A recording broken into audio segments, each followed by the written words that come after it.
ሰላም ጤና ይስጥልኝ ውድ የ24/7 ዜና ተከታታዮቻችን የሰዓቱን ዜና ይዤ ቀርብ ያለው እስከ ፍጻሜው አብራችሁን ቆዩ። የምንለቃቸው መረጃዎች እንዲደርሳችሁ ላይክ፣ ሼር እና ሰብስክራይብ ማድረጋችሁ እንዳትረሱ በማለት ወደ ዜናው አለፍኩ።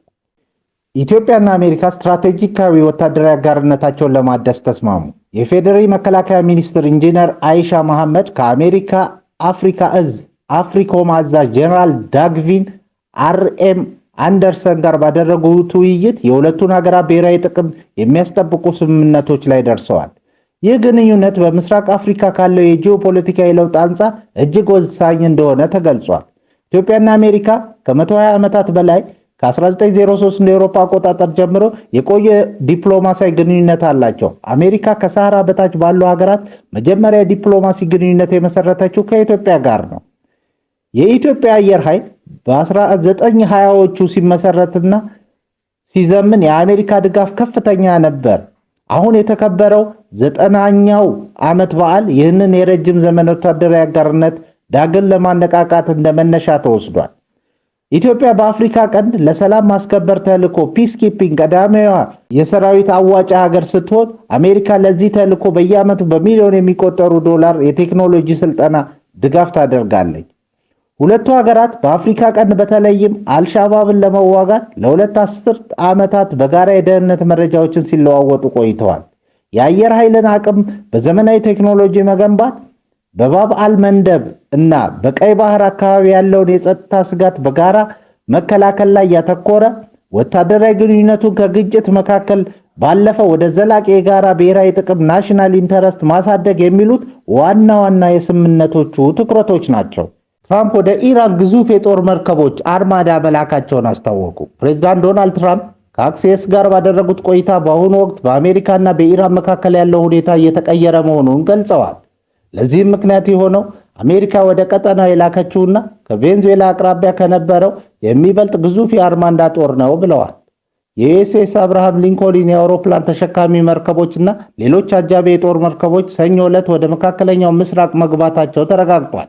በተጨማሪም ኤፍ-35 እና ኤፍ-15 ተዋጊ ጄቶች በተጠንቀቅ ላይ ይገኛሉ።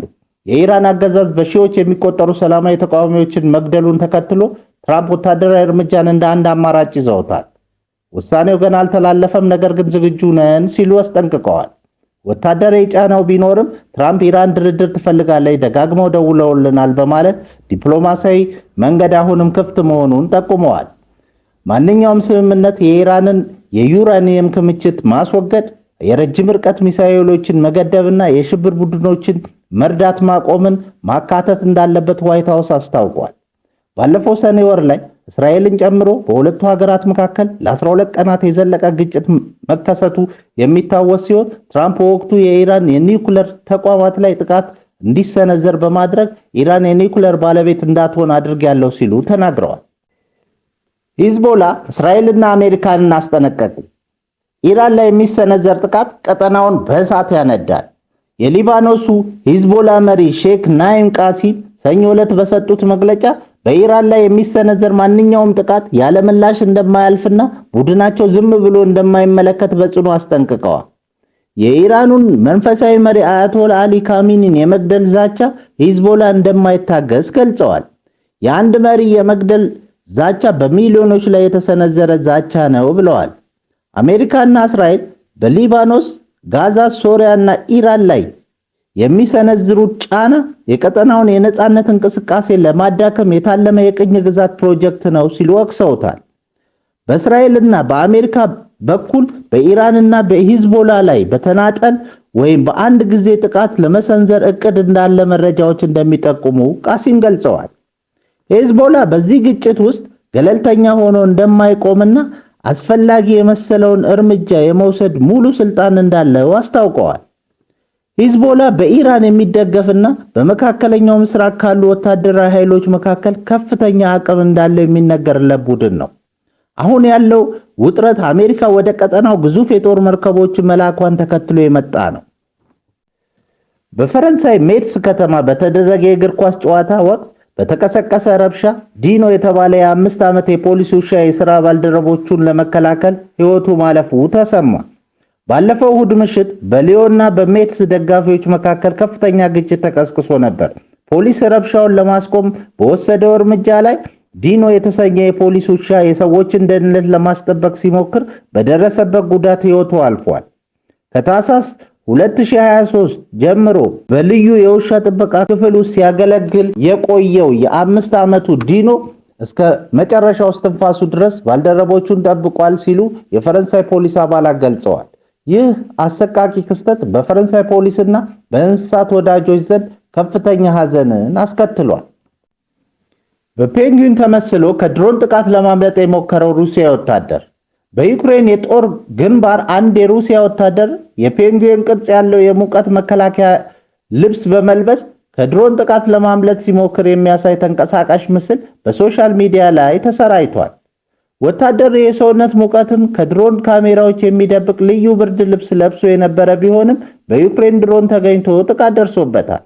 ክስተቱ የተፈጸመው በካርኪቭ ክልል የዩክሬን ጦር ባደረገው የስለላ ስራ ወቅት እንደሆነ ተገልጿል።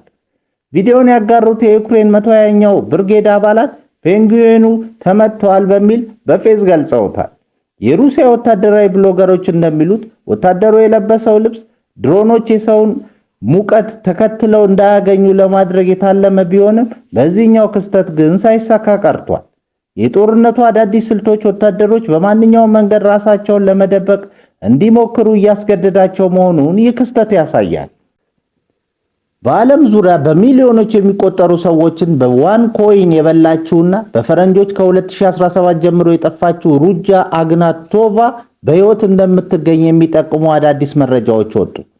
ቀደም ሲል በፈረንጆች 2018 ተገላ በባህር ውስጥ ተጥላለች ተብሎ ቢወራም የጀርመን ፖሊስ መርማሪዎች ግን በሕይወት እንደሌለች የሚያረጋግጥ ማስረጃ የለም በማለት አሁንም በሕይወት እንደምትገኝ መገመታቸውን ለቢቢሲ ተናግረዋል። ሩጃ በደቡብ አፍሪካ ኬፕ ታውን ውስጥ በድብቅ እንደምትኖር የሚጠቁሙ ጥሩ ፍንጮች መገኘታቸውን መርማሪዎች ገልጸዋል። የአሜሪካው ኤፍቢአይ አሁንም በከፍተኛ ተፈላጊነት ዝርዝር ውስጥ ያካተታት ሲሆን ለሚጠቁም ሰው $5 ሚሊዮን ሽልማት አዘጋጅቷል። የክሪፕቶ ንግስቷ ያልተገደበ የገንዘብ አቅም ስላላት መልኳን በቀዶ ጥገና በመቀየር እና ከተማን እየቀያየረች ለመኖር አልተቸገረችም እየተባለ ይገኛል። ሆኖም መርማሪዎች አንድ ቀን ስህተት መስራቱ አይቀሬ ነው፣ ያኔን እንይዛታለን ብለዋል። የታሪክ መዝገብ ተሰበረ። አሌክስ ሆኖልድ ያለምንም ገመድ የታይፔ 101 ሰማይ ጠቀስ ህንፃን ወጣ። ታዋቂው አሜሪካዊ ተራራ ወጪ አሌክስ ሆኖልድ በታይዋን የሚገኘውንና 508 ሜትር ርዝመት ያለውን ዝነኛውን ታይፔ 101 ህንፃ ያለምንም የደህንነት ገመድ በመውጣት ዓለምን አስገርሟል። ይህንን ግዙፍ ህንፃ ለመውጣት 91 ደቂቃዎች ብቻ ነው የፈጁበት። ዝግጅቱ በኔትፍሊክስ አማካኝነት ለመላው ዓለም በቀጥታ ተላልፏል። መጀመሪያ ቅዳሜ ሊካሄድ ታስቦ የነበረ ቢሆንም በዝናብና በአየር ሁኔታ ምክንያት ወደ እሁድ ተራዝሞ ነበር። አሌክስ 60ኛው ፎቅ ላይ ሲደርስ መስኮት ላይ ሆና ስታበረታታው ለነበረችው ባለቤቱ ሰላምታ ሰጥቷል።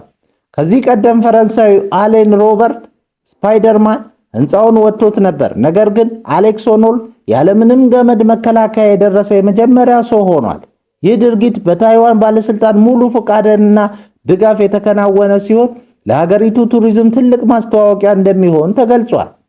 አሌክስ ጫፍ ላይ እንደደረሰ ስሜቱን የማይታመን ነው፣ ታይፔን ለማየት ምርጥ መንገድ ነው ሲል ገልጾታል። ክቡራን አድማጮቻችን ለሰዓቱ ያልናቸውን ዜናዎች በዚህ እናበቃለን።